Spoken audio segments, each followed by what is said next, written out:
इकडे यूपीएससी परीक्षा देण्यासाठी मुंबईला आलेल्या एका विद्यार्थिनीचं स्वप्न रेल्वे अपघातामुळे भंग पावलं। 20 तारखेला कल्याण रेल्वे स्टेशनवर इंद्रायणी एक्सप्रेस पकडण्याच्या घाईत असलेली ही विद्यार्थिनी प्लॅटफॉर्मच्या गॅपमध्ये पडली आणि तिला आपला डावा पाय गमवावा लागला।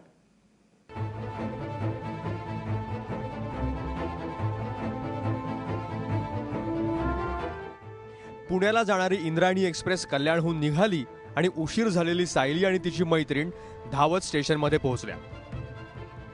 पण चालती ट्रेन पकडताना सायली अडखळली आणि रेल्वे आणि प्लॅटफॉर्मच्या गॅपमध्ये कोसळली, ज्यामध्ये सायलीला डावा पाय गमवावा लागलाय तर उजवा पायही तिचा जायबंदी झालाय। गुरुवारी सकाळी कल्याण स्टेशनवर हा अपघात झाला। ठाण्यातल्या खासगी रुग्णालयात सायलीवर उपचार सुरू आहेत। भीड़ में उसका बैलेंस चला गया दरवाजे में से और वो ट्रैक के नीचे आ गई। उसने अपने दोनों पैर गिरवाए हैं।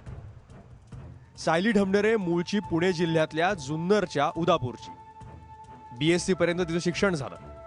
यूपीएससी करून IAS होण्याचं तिचं स्वप्न आहे। स्पर्धा परीक्षांची तयारी करणाऱ्या विद्यार्थ्यांना सरकारकडून मदत केली जाते आणि त्यासाठी स्टेट इन्स्टिट्यूट फॉर ॲडमिनिस्ट्रेटिव्ह करिअरच्या वतीनं पात्रता परीक्षा घेतली जाते। ती परीक्षा देण्यासाठी सायली मुंबईला आली होती। रविवारी परीक्षा झाल्यावर 2 दिवस कल्याणमधल्याच नातेवाईकांकडे ती राहिली, मात्र परतीच्या प्रवासात तिचा अपघात झाला।